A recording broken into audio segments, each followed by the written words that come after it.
अस्सलाम वालेकुम व्यूअर्स, आप देख रहे हैं हमारी खुशखबरी सीरीज और मैं हूं आपका मेज़बान अब्दुर्रहमान। आज हम आपके लिए एक खुशखबरी लेकर हाजिर हुए हैं, लेकिन वो एक खुशखबरी भी 1000 अरब रुपए की है और उसका जो मुल्की मईशत पे इम्पैक्ट है वो 4100 अरब रुपए है। और इससे आहिस्ता आहिस्ता नौकरियां पैदा होना शुरू हुई हैं और उम्मीद है कि इससे इंशाअल्लाह ताला 7 लाख नौकरियां पैदा होंगी। ये खुशखबरी है पाकिस्तान के अंदर हाउसिंग की सनत से मुतालिक। एक ऐसी सनत जो जब चलती है तो अपने साथ 40 मुख्तलिफ सनतों को उठा देती है। गुज़िश्ता साल कोरोना आया तो हुकूमत ने एक अच्छी स्कीम का ऐलान किया कि जो कंस्ट्रक्शन सेक्टर है उसके ऊपर जो टैक्सेस थे 90% टैक्सेस कम कर दिए, उनको यकजा करके कम किया और उसके साथ साथ वन विंडो ऑपरेशन किया। उसके नताइज जब आना शुरू हुए हैं तो उसके फिगर्स बड़े इंटरेस्टिंग आए हैं कि गुज़िश्ता एक साल के दौरान हुकूमत ने 1000 अरब रुपए के हाउसिंग प्रोजेक्ट्स मंजूर किए हैं। याद रखिएगा, ये आम लोगों के घर बनाने की बात नहीं हो रही। जो बड़े बड़े प्लाजाज या हाउसिंग सोसाइटीज या इस तरह की बिल्डिंग्स बन रही हाई राइज, उनकी बात हो रही है। तो इनके अंदर 1000 अरब रुपए की सरमायाकारी होना शुरू हो गई है, जिससे मजमूई तौर पर जब इकॉनमी जनरेट होगी तो वो 4100 अरब रुपए की होगी। मसलन कैसे, एक शख्स एक जगह पर मुलाजिम है, जब वहाँ से तनख्वाह लेगा तो जब वो 2-3 जगह खर्चा करेगा तो वो 2-3 इंडस्ट्रीज़ भी मज़ीद खर्चा करेंगी चीज़ें परचेज करने के लिए, तो उसका इम्पैक्ट ज़्यादा हो जाता है। तो अब तक 44,000 मंसूबे जो हैं वो मंजूर किए जा चुके हैं। सबसे ज़्यादा पंजाब ने लीड ली, क्योंकि ऑब्वियसली बड़ा सूबा है। पंजाब ने 373 अरब रुपए के मंसूबे जो हैं वो मंजूर किए और मंसूबों की तादाद जो है वो 24,404 है।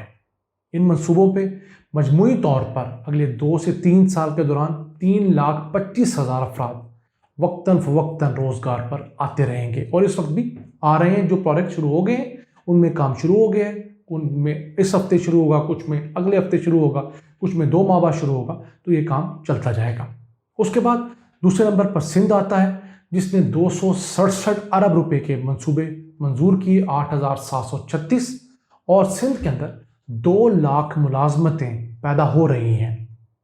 तीसरे नंबर पर हमारा इस्लामाबाद का सिटी आता है, जिसने 175 अरब रुपए के मंसूबे मंजूर किए और ये प्रोजेक्ट मजमूई तौर पर 1 लाख अफराद को रोज़गार देना शुरू हुए हैं। यानी कि इब्तदा हुई है 10-15 हज़ार अफराद से, आहिस्ता आहिस्ता ये 1 लाख अफराद तक जाएंगे जब तमाम प्रोजेक्ट्स पे काम शुरू हो जाएगा। उसके बाद बारी आती है खैबर पख्तूनख्वा की, जो मैं समझता हूँ उसकी कारकर्दगी कमज़ोर रही, जिन्होंने सिर्फ 74 अरब रुपए के 4,839 प्रोजेक्ट मंजूर किए और 63,000 नौकरियां जो हैं वो केपी के अंदर हमारे यहाँ पैदा होंगी। तो ये प्रोजेक्ट्स हैं जो कि 3 सूबों और एक फेडरल टेरिटरी ने मंजूर किए। बलूचिस्तान के फिगर्स अभी तक नहीं आए, हमें उनका इंतज़ार है। इसके अलावा खबर ये भी है कि सिंध के अंदर 310 बड़े प्रोजेक्ट्स सिर्फ रिश्वत ना देने की सूरत की वजह से रुके हुए हैं, क्योंकि उनकी रिश्वत की डील भी नहीं हो पा रही। सिंध सरकार के जो बड़े बड़े उम्माल हैं, जिसके अंदर ब्यूरोक्रेट्स हैं और बड़े बड़े वज़रा हैं, कहा जाता है कि उनका एक ऐसा नेक्सिस है जो सुप्रीम कोर्ट तक बात करते हैं, तो उसको जब तक रिश्वत नहीं मिलेगी तो वो प्रोजेक्ट मंजूर नहीं करेंगे। अब 890 अरब रुपए की मालियत बनती है औसतन इन 310 मंसूबों की मजमूई तौर पर। तो ये किस कदर ज़्यादा नौकरियां पैदा कर सकते हैं, ये आप ही ज़ूम कर सकते हैं। 1 लाख के करीब इन प्रोजेक्ट्स पे भी मज़ीद नौकरियां पैदा हो सकती हैं अगर सिंध सरकार इस रिश्वत के ऊपर कंट्रोल कर ले, ये बैठ के डील ही करवा दे, क्योंकि उनका काम ही है। हमें बहुत मायूसी होती है सिंध से इस तरह खबरें आती हैं। इसके अलावा अगर हम FPR की बात करें तो हुकूमत ने छूट दी थी कि इनके पास ब्लैक मनी है, वो अगर उनको लीगल कर लें और आकर FPR का रजिस्टर करवाएं उस पैसे को कंस्ट्रक्शन सेक्टर के लिए, तो 491 अरब रुपए के प्रोजेक्ट्स FPR के अंदर रजिस्टर हो चुके हैं।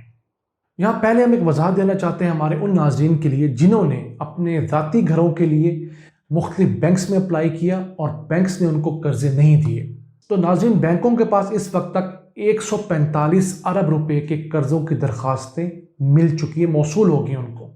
उसमें से उन्होंने 45 अरब रुपए के कर्जे जो हैं वो अप्रूव कर दिए हैं, बाकी के ऊपर भी काम जारी है।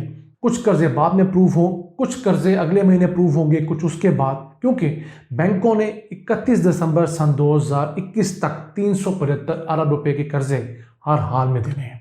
اب پرابلم یہ آ رہی ہے کہ پورے پاکستان میں لوگ قرضوں کے لیے بینکس میں اپلائی کر رہے ہیں لیکن ان کو بینکس قرضے نہیں دے رہے. تو اس سلسلے میں ایک بڑا اچھا انیشیٹو ہے اسٹیٹ بینک آف پاکستان کا کمپلین نمبر آپ نوٹ کر لیجئے. اس پہ اگر آپ کو کوئی بینک قرضہ نہیں دے رہا تو کمپلین کریں, یہاں سے پوری معلومات بھی آپ کو ملیں گی اور اس بینک کے خلاف ایکشن بھی ہوگا. ان کا ہیلپ لائن نمبر ہے 0337786786786. یہ نمبر اسکرین پر آ رہا ہے. آپ اس نمبر پہ کمپلین کر کے اس بینک برانچ کے متعلق بتائیں گے کہ اس بینک کے خلاف ایکشن شروع ہو جائے گا. اس کے علاوہ ہم بات کرتے ہیں ان لوگوں کی جنہوں نے نیا پاکستان ہاؤسنگ اسکیم میں اپلائی کیا تھا.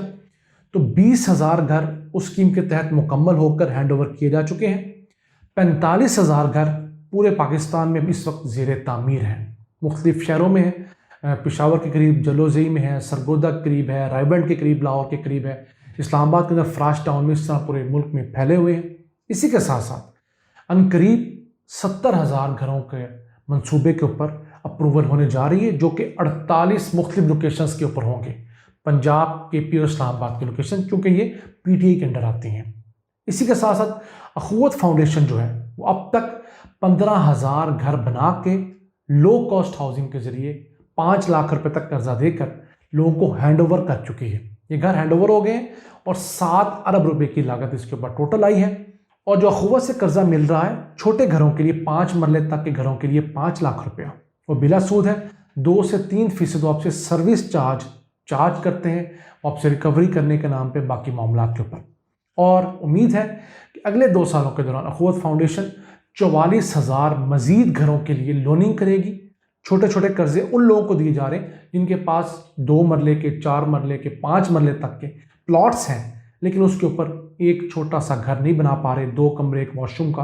اور کوشش یہ کی جا رہی ہے کہ جتنا 8-10 ہزار روپے ماہانہ کرایہ ادا کر رہے ہیں اپنے کسی کرائے گھر کا, اتنی ہی قسط ادا کر کے وہ اپنے گھر کے مالک بن جائیں. تو یہ اخوت کا ایک اچھا انیشیٹو ہے. ہم انشاءاللہ اخوت کے چیئرمین جو امجد ثاقب صاحب ہیں ان کے ساتھ ایک انٹرویو فل فلیج کریں گے. اس میں آپ کو گائیڈ کریں گے کہ آپ کو کس طرح اخوت سے لون مل سکتا ہے, اس میں مسائل کیا آ رہے ہیں, اور آپ لوگ بھی اخوت سے جو مسائل آ رہے ہیں ہمیں کمنٹ سیکشن میں ضرور بتائیں. ہم جب انٹرویو کرنے جائیں گے انشاءاللہ ہم یہ تمام ایشوز ان کے ساتھ ڈسکس کریں گے. تو ناظرین, یہ ہے پاکستان کے اندر ہاؤسنگ سیکٹر سے متعلق اچھی خبریں. اور میں اپنے ناظرین سے درخواست کروں گا کہ جو لوگ بہت زیادہ گنجان علاقوں میں نہیں رہتے, میری طرح نسبتاً کم گنجان آباد علاقوں میں رہتے ہیں, وہ جا کر خود وزٹ کریں. ان کو پتہ لگے گا کہ بہت زیادہ گھر بننا شروع ہو گئے ہیں. جس علاقے میں رہتا ہوں وہاں پر اوسطاً ہم 3-4 گھروں کی کنسٹرکشن نوٹ کیا کرتے تھے گزشتہ 2 سالوں کے دوران. اس وقت ہمارے ارد گرد کوئی 10 سے 12 گھر کنسٹرکٹ ہو رہے ہیں اور بہت تیزی سے ہو رہے ہیں. اب یہ پیسہ کہاں سے آ رہا ہے؟ کچھ قرض لے کر اور کچھ دوسری جگہوں سے. میری سینیٹری والوں سے بات ہوئی, میری ہارڈ ویئر والوں سے بات ہوئی, سب یہ کہتے ہیں کہ پہلے سے زیادہ مومنٹم بنا ہے. آپ لوگ بھی جا کر تھوڑا سا تردد کریں, مارکیٹ وزٹ کریں. اگر آپ کو اس کے خلاف نیگیٹو ملتا ہے تو تب آ کر ہمیں کمنٹ سیکشن میں ضرور بتائیے گا.